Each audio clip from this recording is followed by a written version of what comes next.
Well, fellas, we are back here today to go over the anime crossover Baki vs. Kengan. So, to jump straight into it, was I correct? Well, sort of. And before we get into that, there's some quick things I would like to point out before delving into the matches. First, I thought this was going to be a series at first. I'm not mad or upset at the movie, but usually the pacing would have been better if the fights were broken up into episodes rather than being all thrown together in a hour-long movie. Speaking of movies, this film did feature a lot of fan service, especially with the large amount of characters they brought into it. Everyone was sizing each other up, announcing their feats, some even recognizing each other through word of mouth. Oliver and Julius had the best comedic bit in the movie to me. I also give them praise for having most of the cast play somewhat of a part in the film, but some of them, I'd argue, didn't need to be in the film. For example, Kato, Jaku, and Shiba. These three had no business being in the film in my opinion. And yes, I know they are all Baki characters, but don't worry, Kengan's losing someone too. Cause I'd remove Adam.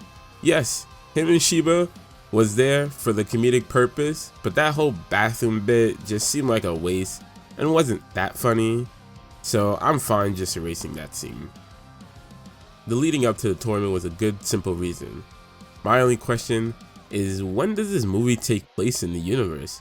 With Baki, it would have to be after the Pickle arc, but before Baki fights Yujiro, since it seems like Yujiro is the top dog.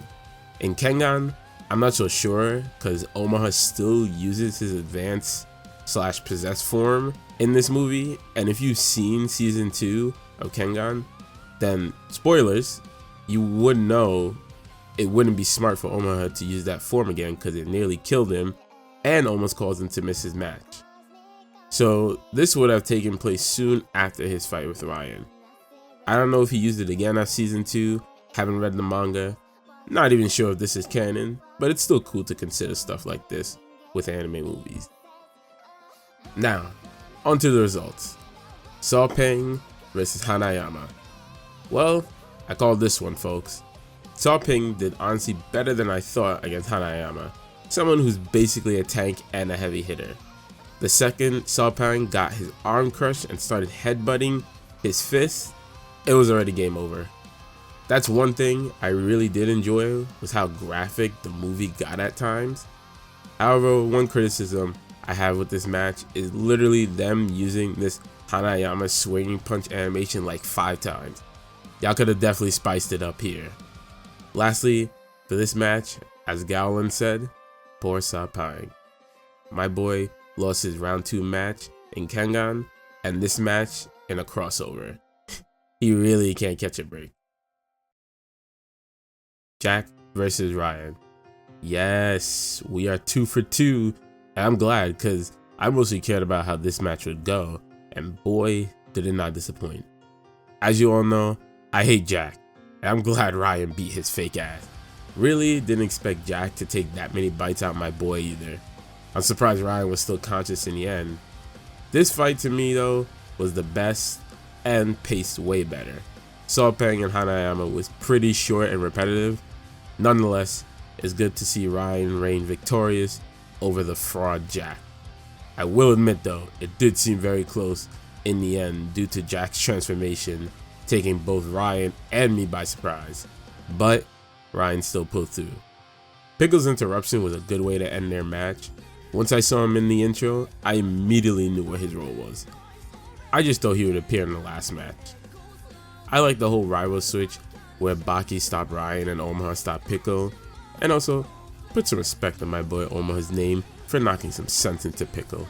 Poor Pickle got cock blocked twice from a good match. Lastly, we have Baki versus Omaha.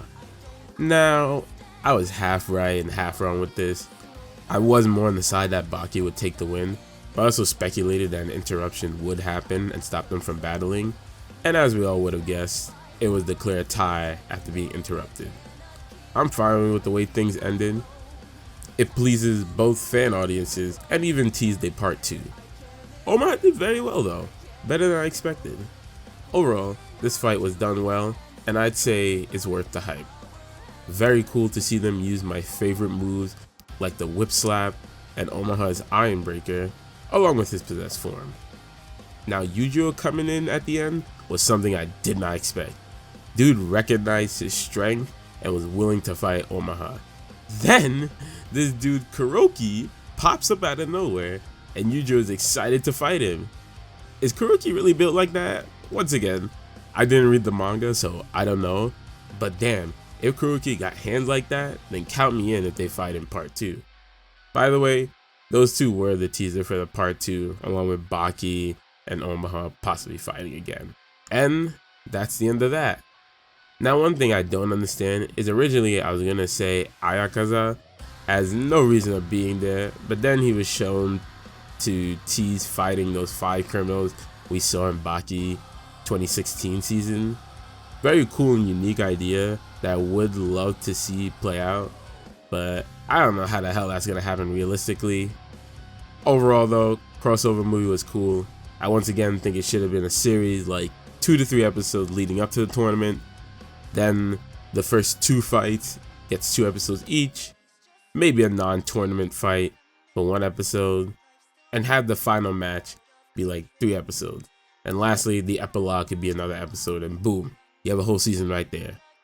They probably will still follow the movie format for part 2, but I will say I'm very excited to see Kuroki versus Yujiro. Also want to see Fan get some action too, possibly against Pickle wouldn't be a bad idea. Cool crossover idea, not perfect, but could use some work. It's satisfactory. Alright fellas, I'll let you go. Like and subscribe to show your support, and comment how you expected things to go, or what you anticipate for part 2. I look forward to reading your comments. Stay safe out there. Peace.